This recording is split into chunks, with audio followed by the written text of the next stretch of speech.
Herkese merhaba arkadaşlar. Bugün sizlere sarımsaklı süt tarifi veriyorum. Sarımsak sütü diye de geçiyor. Sarımsak sütü içindeki sarımsak, süt ve baldan aldığı güçle öksürük krizlerine çözüm oluyor. Boğaz ağrısına iyi geliyor. Kolesterolü dengeliyor. Düzenli olarak tüketildiğinde kalp ve damar sağlığı üzerinde olumlu etkileri de bulunuyor. Ayrıca eklem ağrıları çekenlerin de bu ağrılarını hafifletiyor. Yani tepeden tırnağa güzel bir antibiyotik bakımı oluyor. Lütfen dikkatlice izleyin. Bu şekilde hazırlarsanız inanılmaz etkileri olunuyor. Şimdi burada sarımsaktan yararlanıyoruz. Sarımsakları 5 diş sarımsak kullandım ben. İri diş sarımsaklar bunlar. 2 su bardağı süt için kullanıyorum. Yalnız 1 su bardağı kullanacaksanız bu ölçüleri yarıya düşürebilirsiniz. Sarımsaklarımı yıkadıktan sonra sütlük tavamın içerisine bunları küçük küçük doğruyorum.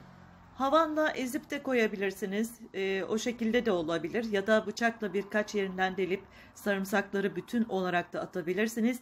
Ama ben sarımsağın tam aroması bu hazırlayacağımız karışıma geçmesi ve sütün daha da etkilerinin çoğalması için böyle küçük küçük halkalar halinde dilimleyip bunu bu şekilde hazırlıyorum arkadaşlar. 2 kişilik olarak hazırladığım için dediğim gibi 2 su bardağı süt kullanacağım. Bu karışım aynı zamanda yorgunluk ve uykusuzluğa da oldukça iyi geliyor arkadaşlar. Geceleri yatmadan 1-2 saat öncesi içerseniz gece boyunca güzel de bir uyku da çıkartmış olursunuz. Ve şimdi hemen 2 bardak sütümü ekliyorum. Ve ocağımda bunu kaynaması üzere bırakıyorum. Karışım öksürük krizlerine gerçekten çözüm oluyor arkadaşlar. Boğaz ağrısına iyi geliyor. Kolesterolü az önce de belirttiğim gibi dengeliyor. Yüksek kolesterolün de düşmesine yardımcı oluyor. Gerçekten mucizevi etkileri bulunuyor. Dediğim gibi tek kişilik hazırlayacaksanız ölçüleri yarıya düşürüp o şekilde yapabilirsiniz.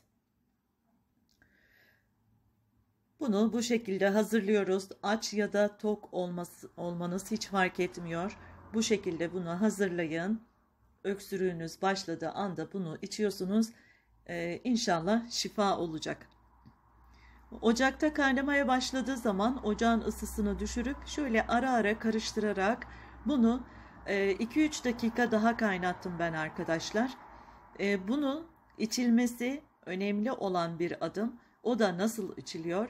Bu süt ilk sıcağı çıktıktan sonra, yani biraz ılıdıktan sonra içerisine şöyle dolu dolu bir tatlı kaşığı bal ekliyoruz, karıştırıyoruz ve onu o şekilde yudum yudum içiyoruz.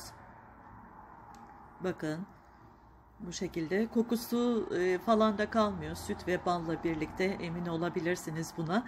Çünkü ben de sarımsağı tamam çok seviyorum ama kokusu rahatsızlık verdiği için çok fazla kullanamıyoruz da.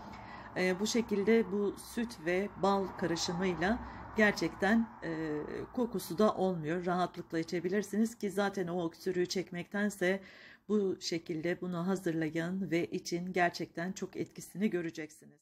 Ben doğal bir antibiyotik oldu arkadaşlar.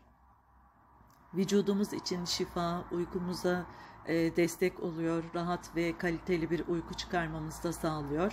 En azından da grip ve soğuk algınlıkları gibi durumlarda bizim baş yardımcımız diyebilirim.